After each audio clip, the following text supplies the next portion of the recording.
Tapping కేసులో కేటీఆర్కు నోటీసులు, BRS electoral బాండ్లకు ఫోన్ ట్యాపింగ్కు లింకు, ఫార్మా ఐటీ వ్యాపారవేత్తల నుంచి 100 కోట్ల విరాళాలు, బాండ్లు కొనుగోలు చేసిన వారి వివరాలు ట్యాపింగ్ లిస్టులో, సంధ్యా కన్వెన్షన్ శ్రీధర్రావు నుంచి 13 కోట్ల బాండ్లట బ్లాక్మెయిల్ చేసి రాయించుకున్నారని ఇప్పటికే శ్రీధర్రావు ఆరోపణ. ఈ కోణంలో కేటీఆర్ను ప్రశ్నించేందుకు సిట్ అధికారులు ఏర్పాటు. మామూలుగా కాదు, వాళ్ళకు ఉన్నటువంటి చిన్న చిన్న లోసుకులను వాడుకొని వీళ్ళ అధికారాన్ని అడ్డం పెట్టుకొని వాళ్ళు ఎవరితో మాట్లాడుతున్నారని చెప్పేసి అన్ని అంశాలను విని వాళ్ళ దగ్గర నుంచి నేరుగా డబ్బులు కాకుండా పార్టీ కోసం బాండ్లను కొనుగోలు చేపించి డబ్బులను వెనకేసుకున్న డబ్బులను కాజేసిరు అనేది ప్రధానమైనటువంటి ఆరోపణ. ఇదంతా కూడా బీఆర్ఎస్ ఎలక్ట్రల్ బాండ్లని కొనుగోలు చేపించింది అన్నట్టు వాళ్ళందరితో. సంధ్యా కన్వెన్షన్ సంబంధించినటువంటి శ్రీధర్రావు గతంలో పోలీసులకు డీజీపీకి ఫిర్యాదు చేసి నా దగ్గర నుంచి 13 కోట్ల బాండ్లని వాళ్ళు బెదిరించి వాళ్ళు తీసుకున్నారు అనేది ఆయన యొక్క ప్రధానమైనటువంటి బ్లాక్మెయిల్ చేసి రాయించుకున్నారు అనేది ఆయన యొక్క ప్రధానమైనటువంటి ఆరోపణ. ఈ కోణంలోనే కేటీఆర్ను ఇలా ప్రశ్నించేందుకు సిద్ధమైపోయింది సిట్ అధికారులు. ఫోన్ ట్యాపింగ్ కేసులో మరో కీలక పరిణామం చోటు చేసుకున్నది. బీఆర్ఎస్ వర్కింగ్ ప్రెసిడెంట్ మాజీ మంత్రి కేటీఆర్కు గురువారం సిట్ నోటీసులు జారీ చేసింది. శుక్రవారం ఉదయం 11 గంటలకు జూబ్లీహిల్స్ పిఎస్లోని సిట్ కార్యాలయంలో హాజరు కావాలని ఆదేశించింది. నోటీసులు ఇచ్చేందుకు హైదరాబాద్ నందినగర్లోని కేటీఆర్ ఇంటికి వెళ్లిన సిట్ బృందం ఆయన అందుబాటులో లేకపోవడంతో వ్యక్తిగత సిబ్బందికి నోటీసులు అందించింది. పంజాగుట్ట పోలీస్ స్టేషన్లో 2024 మార్చి 10న నమోదైన క్రైమ్ నెంబర్ 243/2024 కేసులో దర్యాప్తు జరిగిందని, ఇందులో వెల్లడైన అంశాల ప్రకారం మీ పాత్రకు సంబంధించిన విచారణ జరపాల్సింది అని నోటీసులో పేర్కొన్నారు. సెక్షన్ 160 సిఆర్పిసి ప్రకారం దర్యాప్తు అధికారి జూబ్లీహిల్స్ ఏసీపీ వెంకటగిరి ముందు హాజరు కావాలని తెలిపారు. నోటీసు తీసుకున్న తర్వాత ఒకవేళ విచారణకు హాజరు కాకపోతే చట్ట ప్రకారం చర్యలుంటాయని కేటీఆర్ను హెచ్చరించడం జరిగింది అధికారులు. దీంట్లో అన్ని ఆధారాలను ఇప్పటికే సిట్ అధికారులు వాళ్ళు సమకూర్చుకున్నట్టుగా తెలుస్తూ ఉంది. అందుకోసం అని చెప్పేసి కేటీఆర్ను హరీష్ రావు తర్వాత పిలిచి మరి ఆయనే అప్పుడు పార్టీలో కీలకమైనటువంటి వ్యక్తినే ఉన్నాడు, సో పార్టీ వ్యవహారాలను చూస్తున్నటువంటి వ్యక్తిగానే ఉన్నాడు కాబట్టి ఆయనను కూడా విచారించి సో పూర్తిగా ఆయనను మరి అరెస్ట్ చేస్తారా లేకపోయినట్టయితే మొన్న 6-7 గంటల పాటు హరీష్ రావును విచారించినట్టుగానే విచారించి ఏమైనా వదిలేస్తారా లేదా అనేది కూడా చూడాలి. ఒకవేళ కనుక రాకపోయినట్టయితే చట్ట ప్రకారం చర్యలు ఉంటాయని చెప్పేసి గట్టిగా హెచ్చరించు అంటే ఏదో జరగబోతుంది అన్నటువంటి కొంత అయితే ప్రచారం అయితే జరగబోతుంది. అరెస్టు అవుతాడు కావచ్చు అన్నటువంటి ప్రచారం కూడా ముమ్మరంగా అది వినిపిస్తూ ఉన్నది.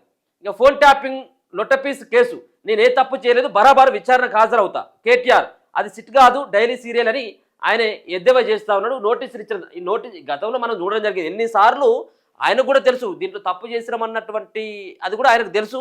కార్యకర్తల నుంచి మొదటి నుంచి కూడా ఒక రకంగా మైండ్ డైవర్షన్ చేస్తూ ఉన్నాడు. ఏంటిది, నన్ను కుట్రపూరితంగా అరెస్ట్ చేస్తారు కావచ్చు రేవంత్ రెడ్డి అనేది. కుట్రపూరితంగా అరెస్ట్ చేయడానికి ఇలా ఒకవేళ కనుక పోలీసులను వాడుకొని రేవంత్ రెడ్డి చేసినట్టయితే రేపు రేవంత్ రెడ్డి వ్యవహారాలు కూడా బయటకు వస్తాయి కదా, పోలీసులను ఏ విధంగా వాడుకున్నాడు అనేది. ఇలా మీ పైన ఎట్లయితే పోలీసులను వాడుకొని ఎస్ఐబిని వాడుకొని ఇంటెలిజెన్స్ని వాడుకొని అమాయకులను కూడా అరెస్ట్ చేపించి కొంతమంది రియల్ ఎస్టేట్ వ్యాపారులను కూడా బెదిరించి డబ్బులు వసూలు చేసింది అనేది ఇలా ఏ విధంగానైతే పోలీసులు బదనమైనలో, ఏ విధంగానైతే ముఖ్యమంత్రి ఆ రోజు ముఖ్యమంత్రిగా పనిచేసినట్టు కేసీఆర్ ఏ విధంగానైతే బదనమవుతా ఉన్నాడో రేపు రేవంత్ రెడ్డి కూడా అదే విధంగా బదనమవుతాడు కదా. అంటే కేవలం ఇది ఇప్పుడు ఏంటంటే ప్రజల్ని మైండ్ డైవర్ట్ చేయాలి. కేసీఆర్ పైన కేసీఆర్ కొడుకు అయినటువంటి కేటీఆర్ని ఇలా బలవంతంగా రేవంత్ రెడ్డి అరెస్ట్ చేపి బలవంతం ఏమీ లేదు, మీరు చేసినటువంటి దుర్మార్గ పనులకు సరైనటువంటి శిక్ష పడాల్సినటువంటి అవసరం ఉన్నది. కానీ రేవంత్ రెడ్డి ఆ విధంగా ప్రయత్నం చేస్తారని కొంత నమ్మకం లేనటువంటి విధంగానే కనబడుతున్నప్పటికీ మీరు చేసినటువంటి బహిర్గతంగా కనబడతా ఉన్నాయి కదా, కాళేశ్వరం నుంచి కార్ల రేసు వరకు అన్నీ కనబడతా ఉన్నాయి. మీరు చేసినటువంటి దుర్మార్గమైనటువంటి పనులు, అవినీతి పనులు, ఇటువంటి ఫోన్ ట్యాపింగ్ చేసి మంది ఫోన్లని భార్యాభర్తలు మాట్లాడుకున్నటువంటి ఫోన్లను కూడా రహస్యంగా విన్నటువంటి చరిత్ర మీకు ఉంది కదా. మరి మిమ్మల్ని అరెస్ట్ చేయకపోతే ఏం చేయాలి మిమ్మల్ని? ఇదంతా కూడా లొట్టపీస్ కేసు అంటాడు ఈయన. మరి లొట్టపీస్ కేసు అన్నప్పుడు అంతే భయం ఎందుకు? ఈయన అరెస్ట్ చేస్తారని చెప్పేసి ముందుగానే గ్రహించి ఇది ఒక సానుభూతి పరంగా లబ్ధి పొందేందుకు కేటీఆర్ మాట్లాడుతున్నటువంటి మాటలుగానే కనబడతా ఉంది. గత ప్రభుత్వ హయాంలో భారీ ప్రాజెక్టులు చేపట్టిన ఓ బడా కాంట్రాక్టర్ సంస్థతో పాటు ఫార్మా, ఐటీ సహా అన్ని రంగాలకు చెందిన పారిశ్రామికవేత్తల నుంచి ఎలక్ట్రల్ బాండ్ల పేరుతో బీఆర్ఎస్కు 1322 కోట్ల విరాళాలు వచ్చినాయట. బాండ్లు కొనుగోలు చేసిన వారిలో ప్రముఖ పారిశ్రామికవేత్తలు, రియల్ ఎస్టేట్, అలాగే ఫార్మా, జ్యువెలరీ, హవాలా వ్యాపారులు ఉండగా వీరి ఫోన్ నెంబర్లను ప్రణీత్ రావు టీం ట్యాపింగ్ చేసినట్లు సిట్ గుర్తించింది. ట్యాపింగ్కు గురైన ఫోన్ నెంబర్ల ఆధారంగా ఆయా వ్యక్తుల నుంచి సిట్ సమాచారం సేకరించింది.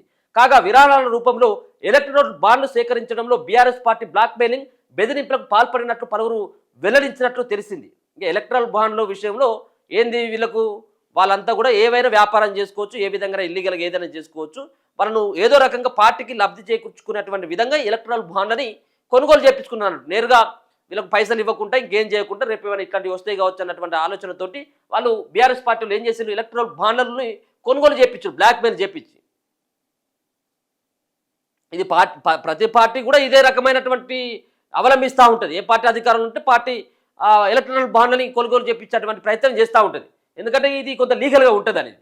కానీ వీళ్ళు చేసినటువంటి అంశం ఏంటిదంటే వాళ్ళకు ఎలక్ట్రల్ బాండ్లని 1,322 కోట్ల రూపాయలను వాళ్ళు బాండ్లు కొన్నటువంటి వ్యక్తులను సంప్రదిస్తే వాళ్ళు ఏం చెప్తున్నారు, మమ్మల్ని బెదిరించి బ్లాక్మెయిల్ చేసి వీటిని రాయించుకున్నారు అనేది వాళ్ళు చెప్తున్నటువంటి మాట. అయితే మరి వాళ్ళు బ్లాక్మెయిల్ చేస్తున్నారా, ఏం చేస్తున్నారా అనేది ఇదంతా కూడా ప్రణీత్ రావు టీం ఉంది కదా, వీళ్ళు నేరుగా వాళ్ళ ఫోన్లను ట్యాప్ చేసి ఎవరెవరితో ఏం మాట్లాడుతూ ఉన్నారు అనేది వాళ్ళు విని వీళ్ళని బ్లాక్మెయిల్ చేసింది. ఇది ప్రధానమైనటువంటి ఆరోపణ. దీనికి ప్రణీత్ రావు టీము వీళ్ళంతా కూడా ప్రభుత్వానికి సహకరించింది అప్పుడున్నటువంటి వాళ్ళకి అనేది తెలుస్తూ ఉన్నది. ఇది విరాళాల రూపంలో ఎలక్ట్రల్ బాండ్లు సేకరించడంలో బీఆర్ఎస్ పార్టీ బ్లాక్మెయిలింగ్, బెదిరింపులకు పాల్పడినట్టు పలువురు వెల్లడించినట్టు తెలిసింది.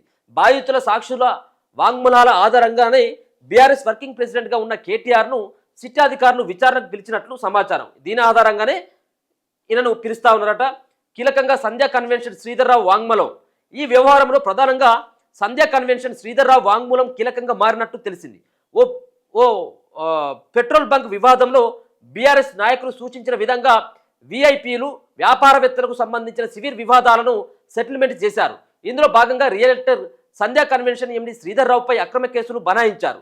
హైటెక్ సిటీలోని ఓ పెట్రోల్ బంక్ వివాదంలో ఓ టీవీ ఛానల్కు చెందిన సాంబశివరావు మధ్య సెటిల్మెంట్ చేసింది. శ్రీధర్రావుతో 13 కోట్ల ఎలక్ట్రల్ బాండ్లు కొనేలా ఒత్తిడి తెచ్చారు. ఆ తర్వాత 2 కోట్లు సాంబశివరావుకు ఇప్పించారు.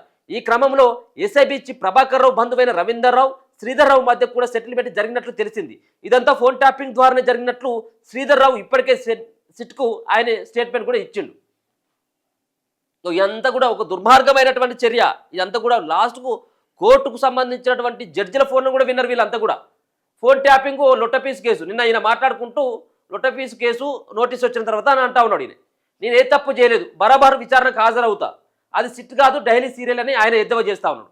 ఫోన్ ట్యాపింగ్ ఓ లొట్టపీస్ కేసు, నేను ఏ తప్పు చేయలేదు కాబట్టి బరాబరు సిట్ విచారణకు హాజరవుతా, ఇప్పుడు నా ఫోన్ ట్యాప్ అవుతుందో లేదో చెప్పమని సిట్ ఆఫీసర్లను అడుగుతా అని బీఆర్ఎస్ వర్కింగ్ ప్రెసిడెంట్ కేటీఆర్ అన్నారు.